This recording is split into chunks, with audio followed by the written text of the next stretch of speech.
Panaskan air hingga mendidih. Ambil paket ini, koyak tepinya, nampak ni. Ini koyak. Koyak macam biasa. Ambil paket di dalamnya, ada dua.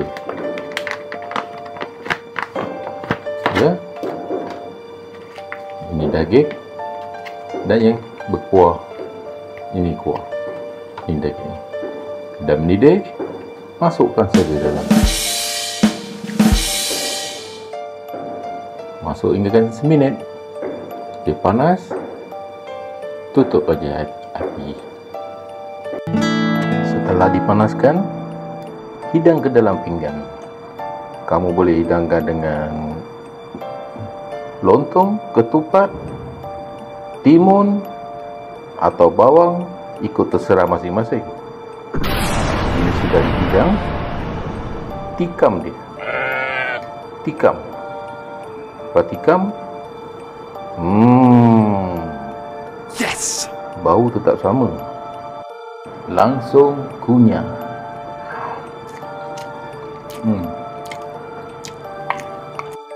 Jadi banyak cara boleh memanaskan.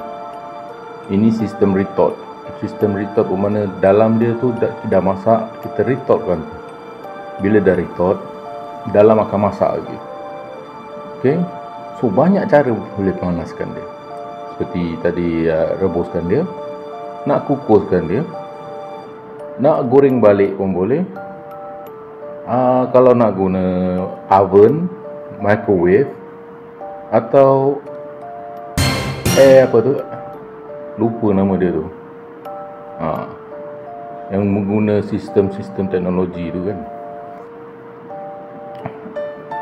Masukkan ke dalam bekas yang sesuai, dia masukkan ke dalam alat-alat tu, alat microwave, oven atau apa, lupa nama tu. So jaga keselamatan. Okey, selamat makan, selamat mencuba. Assalamualaikum dan salam sejahtera.